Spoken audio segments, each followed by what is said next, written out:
Committee का निर्माण हम लोगों ने किया है ताकि बिहार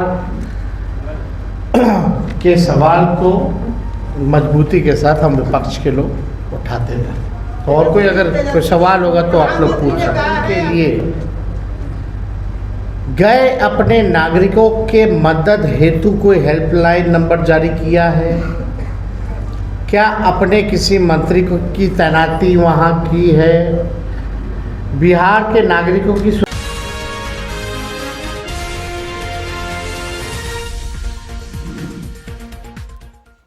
बिहार के नेता प्रतिपक्ष तेजस्वी यादव और महागठबंधन के कोऑर्डिनेशन कमेटी के अध्यक्ष तेजस्वी ने आज कांग्रेस को अपनी औकात बता दी।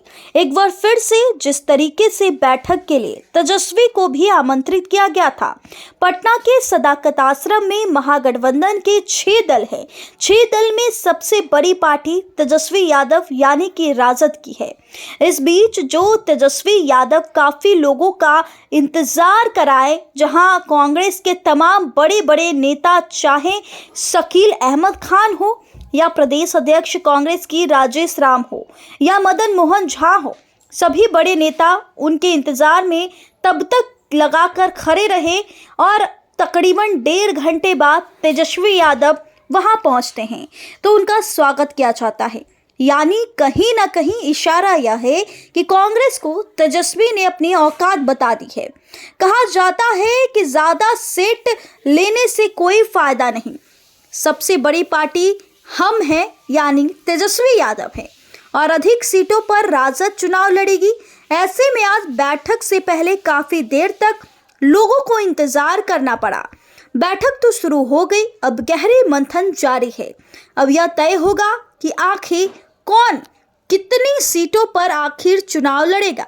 लेकिन यह तो तय हो चुका है कि कांग्रेस को राजद ने आज अपनी औकात बता दी। तो चलिए सुनते हैं तेजस्वी यादव इस बैठक में क्या कुछ कह रहे हैं। पहले इस पर एक पर्दा डालते हैं।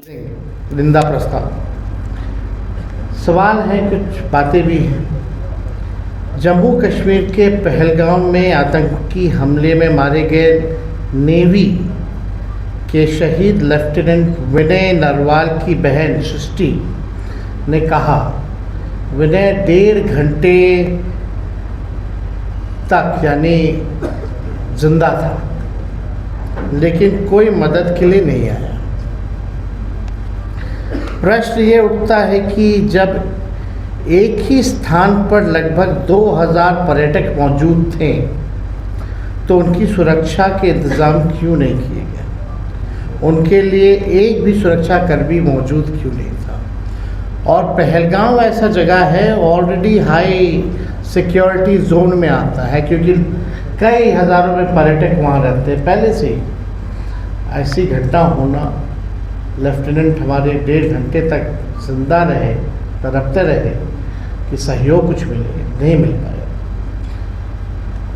जबकि सरकार को ये पता था कि जम्मू कश्मीर में 2014 से अब तक 3982 आतंकी घटनाएं हुई, जिनमें 413 आम लोगों की हत्या हुई है और 630 सुरक्षा बल के लोग शहीद हुए। इस गंभीर लापरवाही की जिम्मेवारी कौन लेगा? केंद्र सरकार राजनीतिक प्रतिशोध की भावना से तमाम विपक्षी नेताओं के पीछे देश के अधिकांश एजेंसियां लगाती है, लेकिन आतंकियों के पीछे ऐसा क्यों नहीं कर पाती है? हम लोगों के पीछे देश की सब एजेंसियां लगी रहती हैं, लेकिन इनके पीछे कौन सी एजेंसियां लगाई जा रही है? अगर ये घटना हो रही है तो आपका इंटेलिजेंस क्या कर रहा है, सर्विलेंस क्या कर रहा है? आजकल टेक्नोलॉजी का ज़माना है, यानी ये इंटेलिजेंस फेलियर रहा और वो हाई लेवल सिक्योरिटी जोन में ऐसी घटना, और वो जो सड़क है वो कच्चा सड़क है, कई घंटे लगता है ऊपर जाने में, हथियार लेकर के जाना। बल्कि हर जगह चेक पॉइंट्स है, हर जगह आर्मी तैनात रहती है, सेना तैनात रहती है। फिर भी अगर इतनी बड़ी घटना हो जाती है तो किसी न किसी को जिम्मेदारी लेनी चाहिए। और विपक्षी नेताओं के पीछे आप लगा, ठीक है लगाए, लेकिन आतंकियों को तो रोकिए। पुलवामा कांड जो हुआ था उसकी जांच का क्या हुआ, आप भी जानना चाहते हो, हम भी जानना चाहते हैं। देश का हर एक नागरिक पुलवामा कांड में 200-300 RDX किलो 200-300 किलो RDX कैसे पहुंचा, और अब तक की सबसे बड़ी घटना मानी जाती है जिसमें हमारे कई जवान शहीद हो गए, उसकी जांच का क्या हुआ। देश का हर एक नागरिक, हर एक भारतीय ये जानना चाहता है उस जांच का क्या हुआ, कौन था उसका दोषी, लापरवाही कौन, किसका फेलियर था। आप जानते हैं जम्मू कश्मीर में आतंकियों द्वारा समय समय पर बिहार के अनेक श्रमिक भाइयों की हत्या की गई। अब सरकार बताए इसका जिम्मेदार कौन है। आप देखते हुए जो हमारे बिहार से पलायन करके बाहर मजदूरी करने कई लोग गए, बिहारी भाई हमारे, उनकी भी मौतें हुई, तो आखिर उसकी जिम्मेवारी कौन लेगा।